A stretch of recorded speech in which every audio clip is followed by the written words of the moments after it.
Starting and growing a business is really, really hard. That's my experience anyway. Being an entrepreneur takes a lot of resilience, optimism, and determination to overcome some of the biggest challenges, all while keeping a healthy balance in life. This is Pivot and Grit, and I'm your host, Vaughan Broderick. I've learned how to start and grow a successful business, which is known as failing a lot, kickstart new careers, and achieve academically, all while in midlife. I'm also a design thinking coach, MBA graduate, entrepreneur, business mentor, speaker, and proud dad of two. And I want to share everything I've learned with you on my podcast. Listen in as I share all the mistakes I've made and what I've learned so that you can get on the right path faster. We'll cut through the noise and get to the point on topics like entrepreneurship, MBA content, design thinking, innovation, strategy, and the all-important mindsets that matter. I want you to walk away with everything you need to be successful. Pivot and Grit is for entrepreneurs, startup owners, busy professionals, and anyone who's trying to up their game. I'll be giving you actionable advice in under 15 minutes once a week. Think of this as your entrepreneurship MBA in your pocket. If you give me your time, I promise I won't take it for granted. And remember, it's never too late to pivot and grit. So let's get to work. Welcome back, everyone. In today's show, we get back to innovation by design.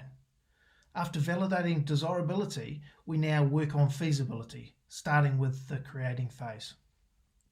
Before we lean into that, just a reminder about last week's episode on brains, bravery, and belief, which was the model from Dr. Christian Walsh used to help entrepreneurs learn from failure, which is something that we need to do in order to adapt during feasibility. Check that show out for more context into failure rather than simply failing fast. Let's get back to creating. I think what's helpful is to understand that creativity is introducing something new into the world, your organization or yourself, that is novel and useful. Which means that there are various levels of innovation, and innovation doesn't have to be the next Airbnb. When I started thinking and learning about innovation, I thought that it was beyond my skill set. The reality is that anyone can learn to be creative. So let's unpack 10 common myths surrounding innovation. First up is the eureka myth. There is usually not a single moment of inspiration. In reality, there is often a huge amount of preparation work and also testing and validation. The breed myth. Certain creative types are more innovative than others. The reality is that there isn't really one personality type that is more creative. It's really about being open to experience. The originality myth, in that new ideas are totally new and unlike anything else that we've ever seen before. In fact, most innovations are new combination or new ways of using existing things. The expert myth, in that it's best to leave innovation to the experts.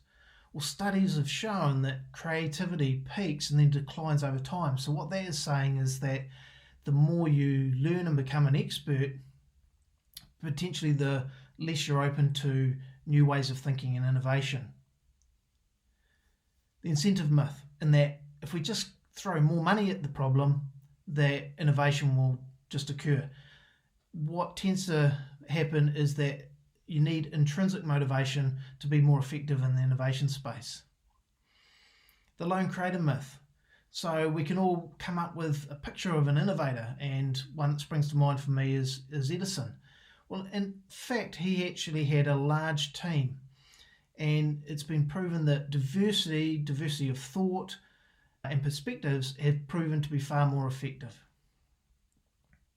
The brainstorming myth, in that if we just throw ideas up on the wall, then that's going to help us become more innovative. In fact, brainstorming is really done well. But if you are looking to do some brainstorming, one good way of approaching this is firstly, generate as many ideas as possible, defer all judgment on any of the ideas, make sure that we're generating really out there wild ideas and also building on the ideas of others. The cohesive myth. So when we think of that, we think of really highly functional workplaces that are collaborative, such as Google.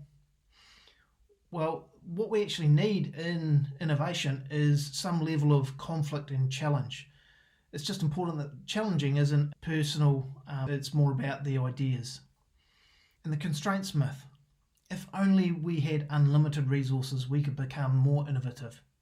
The reality is that creativity loves constraints.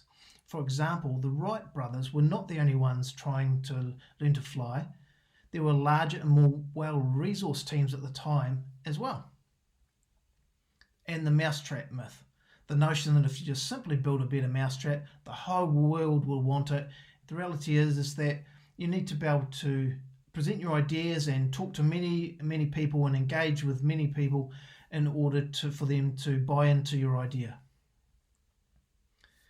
Now I'd like to introduce you to the concept of dual process theory, or as I like to think about it, the tortoise and the hare. And the idea here is that we're all too busy in our lives, rushing around getting busy work done. Do you know that scenario? I certainly do. And what this theory points to is that we need to take time out to let our mind wander and explore an idea. Did you ever hear the expression, sleep on it? Well, it certainly helps my innovation and design effort to come back with fresh eyes and not always jumping to try and solve a problem.